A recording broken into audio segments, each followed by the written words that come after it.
Olá pessoal, sejam muito bem-vindos ao nosso canal. Esse é o canal Só um Adendo. Eu sou Francisco Simonazzi e hoje nós vamos conversar sobre um pouco de geopolítica, tá certo? É um assunto que eu gosto de tratar e estamos com um assunto muito atual agora, que é aumento de tensões entre Estados Unidos e a nossa vizinha, a Venezuela. Como que será que isso pode afetar o Brasil? Os Estados Unidos, eles se consolidaram como a potência econômica e militar do mundo há décadas. E eles têm uma estratégia para manter essa posição, o topo da pirâmide, o centro do capitalismo. Baseia-se numa abordagem dupla. Pressão econômica de um lado e intervenção direta do outro. Essas intervenções diretas podem ser tanto desestabilizando os governos ou mesmo criando conflitos em relação a esses países que ele quer atingir. Considerando que sanções econômicas são aplicadas contra a Venezuela desde 2013, sem que os Estados Unidos conseguissem derrubar o governo, será que chegou a hora dos Estados Unidos recorrerem à guerra, à criação de conflito? É isso que nós vamos explorar no vídeo de hoje, logo depois da nossa vinheta.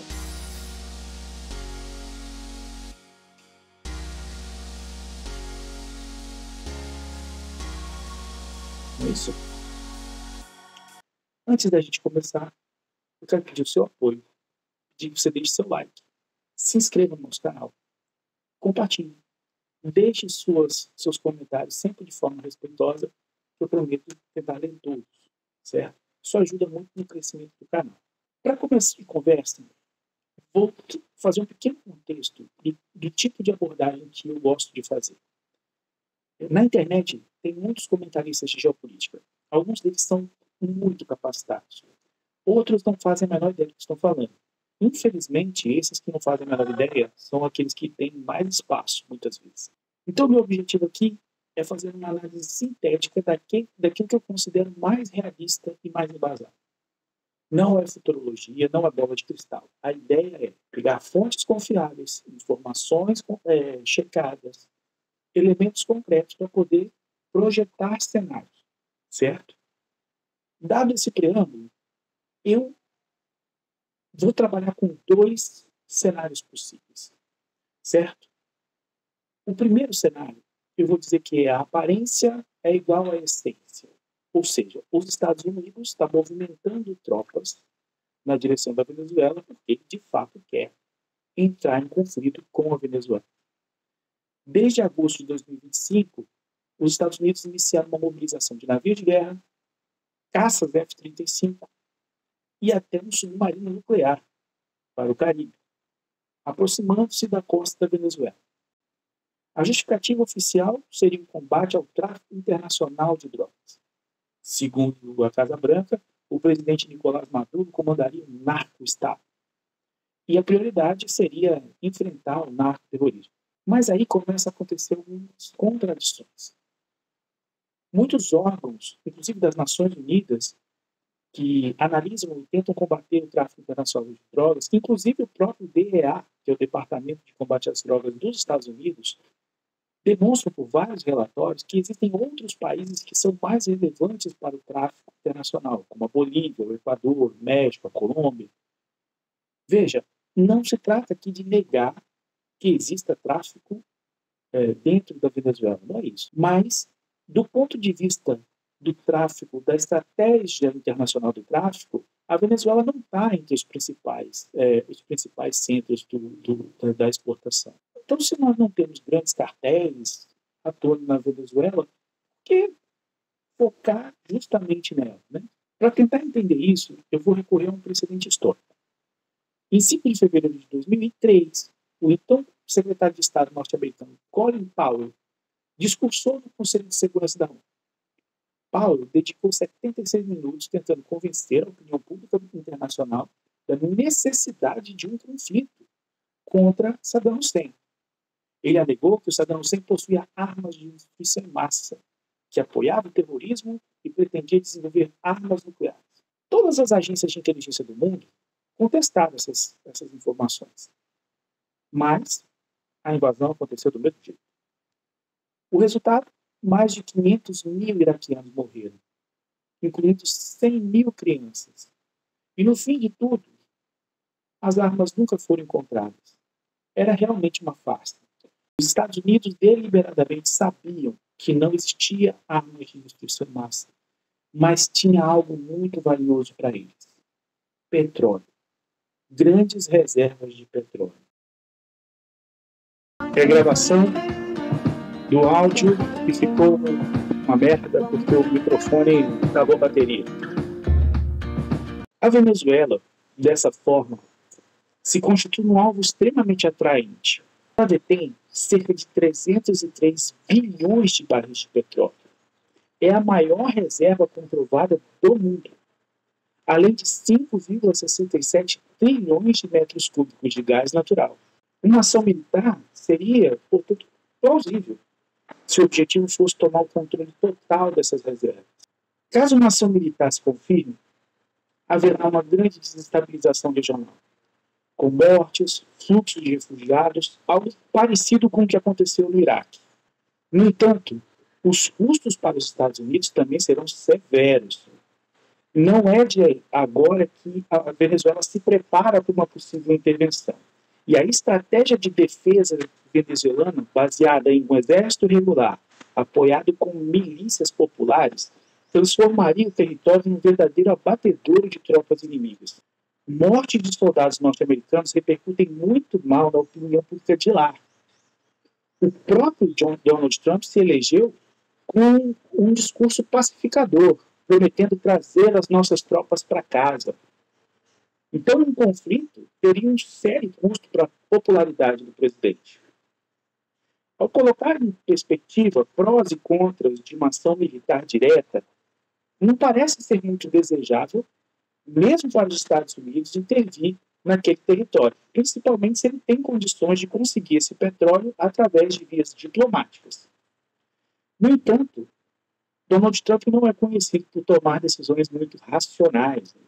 O seu egocentrismo já o levou a resultados insólitos.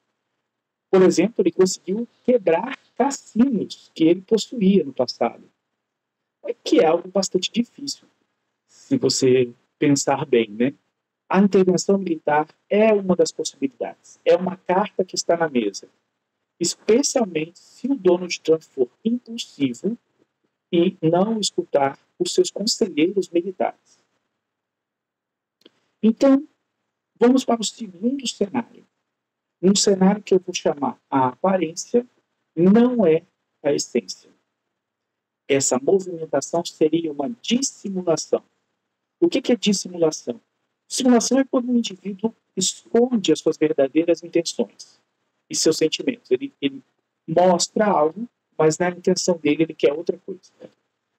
As decisões políticas dos países, das nações, elas são fortemente influenciadas por fatores econômicos. Não por acaso, no passado, a disciplina da economia era chamada de economia política. Nos Estados Unidos, a economia de hoje não é aquela mesma da época da invasão do Iraque. Depois de 40 anos de doutrina neoliberal implantada nos Estados Unidos, com Estado mínimo para a população em geral e máximo para os bilionários, o país passou por um processo de desindustrialização violento. O padrão de vida da população, especialmente da classe média, foi se deteriorando ao longo desse tempo. Nesse contexto, a ascensão da extrema-direita é um resultado desse processo, e não uma causa. Quando as forças políticas dos Estados Unidos se deram conta do que estava acontecendo, né, de como os Estados Unidos estavam ficando para trás nas questões da economia global, o governo estava nas mãos dos democratas.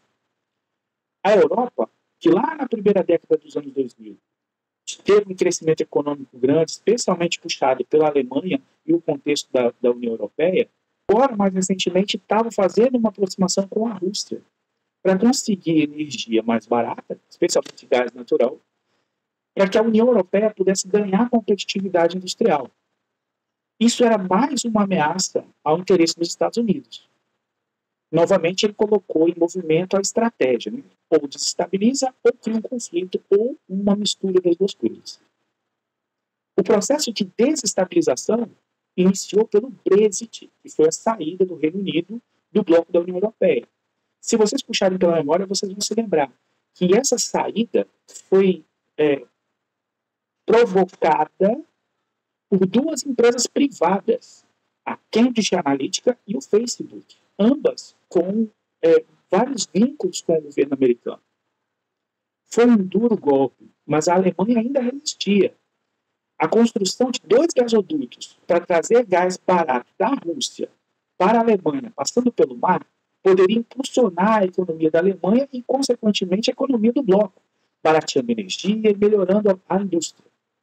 Era preciso, então, criar um conflito. E aí veio a guerra da Ucrânia, provocada pela manipulação das lideranças ucranianas pelos americanos, com a promessa de que eles seriam incluídos na OTAN, algo que a Rússia, desde o começo, disse que não aceitaria. Eles obtiveram sucesso nessa desestabilização. A Europa, principalmente após esses últimos acordos, já mostrou que ela está de volta de joelhos em relação à posição dos Estados Unidos. Vencida essa frente, o próximo alvo se torna bem evidente, né? O BRICS, liderado pela principal rival econômica, que é a China, e a principal rival militar, que é a Rússia. O Brasil faz parte desse bloco, que até poderia ter um papel mais relevante, mas ele está adotando uma postura de manter uma equidistância entre BRICS e Estados Unidos. Uma estratégia que pode não ser tão interessante para nós, mas isso vai ser assunto de um outro vídeo por aí. Certo? Com as sanções aplicadas contra a Rússia, os Estados Unidos interromperam a compra de petróleo russo. E aí foi preciso buscar novas frentes. Por isso, o Joe Biden buscou negociar diplomaticamente com Maduro para cessar petróleo venezuelano. O Trump, que ainda era uma pré-campanha, criticou os democratas, afirmando que, se eleito, ele endureceria sanções e tomaria todo o óleo, todo o petróleo, né, da Venezuela. Como eu disse anteriormente, né, as análises geopolíticas elas precisam ir para além do discurso e dar uma olhada em algumas outras informações que estão acontecendo ao redor e que às vezes passam meio despercebidas. Né? Notícias de julho de 2025 revelaram que a Chevron, uma gigante do petróleo e apoiadora de Donald Trump, conseguiu, por meio de acordos multilaterais entre os governos Trump e Maduro, a autorização para voltar a explorar campos petrolíferos na região da Venezuela. Veja, os Estados Unidos precisam de petróleo. Não se trata de amizade, boa vontade ou coleguismo entre Trump e Maduro. Mas o Trump não quer parecer fraco, muito menos ser percebido adotando a mesma saída que o Joe Biden adotou. A movimentação de tropas, então, pode ser uma manobra com 2 objetivos. Ao mesmo tempo, mostra força para o público interno e também serve como uma ameaça velada para intimidar e pressionar os países latino-americanos a se afastarem dos BRICS. Os resultados econômicos desse segundo mandato de Trump são péssimos, assim como a sua popularidade. A sua política tarifária caótica agravou problemas como a inflação. Em uma outra frente, as suas políticas anti-imigração também prejudicam a economia. Ao contrário do que prega a extrema-direita ao redor do mundo, os imigrantes geram riqueza ao realizar trabalhos que muitas vezes os próprios moradores, cidadãos daquele país, não querem realizar. Ao expulsá-los ou ainda amedrontar uma parte significativa deles, esses trabalhos não serão feitos. Isso reduz o PIB e a arrecadação, algo que já começa a aparecer nas pesquisas econômicas dos Estados Unidos. A perda de popularidade faz também endurecer o aparelho repressivo. Policiais e até mesmo civis armados estão agindo nas ruas como se fossem uma polícia secreta do Trump. As universidades, que às vezes tinham críticas ao governo, agora estão tendo corte de verbas. Está ocorrendo censura a veículos de imprensa e inclusive programas de televisão, como o de Jimmy Kimmel, que foi cortado da TV porque era crítico ao governo. Funcionários públicos que não se alinham com as ordens do presidente são perseguidos. E o judiciário parece que está impotente para fazer alguma coisa. Nesse contexto, não existe dentro do país uma oposição que possa frear o presidente. E os Estados Unidos caminham a cada dia na direção de se tornar uma autocracia. A investida de Trump contra o Brasil. A pressão sobre o Brasil tem o mesmo objetivo: desestabilização. A estratégia é trazer a maior economia da América do Sul para uma posição subalterna e alinhada. Para isso, ele vai buscar fortalecer agentes internos que o ajudem nesse objetivo. Daí vem a suposta preocupação com o ex-presidente Bolsonaro, muito embora em algumas entrevistas ele diga que ele não é amigo dele, que ele só conhece. Né? O país adotou posturas extremamente rebaixadas em relação a isso. Só para citar algumas: renunciou ao status de país em desenvolvimento da OMC, abrindo mão de vantagens competitivas. A China, por exemplo, que hoje é uma das maiores economias, talvez até a maior economia do mundo hoje, nunca abriu mão dessa condição. Paralisou parte da produção da Petrobras e passou a importar diesel norte-americano mais caro. Quem viveu essa época se lembra que foi quando o diesel se tornou mais caro do que a gasolina, algo que nunca tinha acontecido antes no Brasil. Ele liberou os cidadãos dos Estados Unidos, Austrália, Canadá e Japão de qualquer obrigação de ter visto para visitar o Brasil. Mesmo com cidadãos brasileiros sendo barrados nos Estados Unidos e em alguns desses outros países sendo expulsos de volta para o Brasil. O ministro Paulo Guedes só faltava implorar: por favor, nos deixe entrar na OCDE. Ele adotou um discurso de venda tão absurdo que ele chegou a fazer um discurso em Nova York onde ele dizia que tudo do Brasil estava à venda: aeroportos, petróleo, pré-sal. O entreguismo não parou por aí. Eles entregaram a base de Alcântara, no Maranhão, que é uma base estratégica para lançamento de foguetes, devido à sua posição próxima à linha do Equador. Ali se consome 30% menos combustível para colocar algum objeto em órbita. O nosso país ele é estratégico por várias razões. Além de ter vastas reservas de petróleo, nós temos também a segunda maior reserva de terras raras do mundo, atrás somente da China. As nossas reservas constituem aproximadamente 23% do total do mundo. Recentemente, emissários dos Estados Unidos, em associação com políticos da direita no Brasil, têm pressionado pela inclusão das facções criminosas brasileiras na lista de organizações terroristas. A gente tem que abrir o olho, ficar atento. Isso não tem nada a ver com preocupação com segurança ou tráfico de drogas, mas sim de criar uma narrativa que justifique futuras intervenções militares dentro do território brasileiro, sob o pretexto de missões antiterrorismo. Para concluir o nosso assunto aqui e dar uma amarração geral no que a gente conversou, o que a gente tem observado, a movimentação de tropas por parte do Trump, pode sim se encaminhar para um conflito. O imperialismo já usou esse roteiro antes. No entanto, as condições econômicas atuais são diferentes do que eram naquela época da invasão do Iraque. Endividamento recorde dos Estados Unidos, custos elevados de campanhas militares prolongadas, seja recurso financeiro ou recurso em vidas humanas, baixa popularidade do governo, pesam muito a favor da hipótese de que se trata de uma intimidação, uma mostra de força para os países do Sul. Mas, como dizem estrategistas militares, quem precisa fazer constantes demonstrações de força pode estar tentando disfarçar uma grande fraqueza.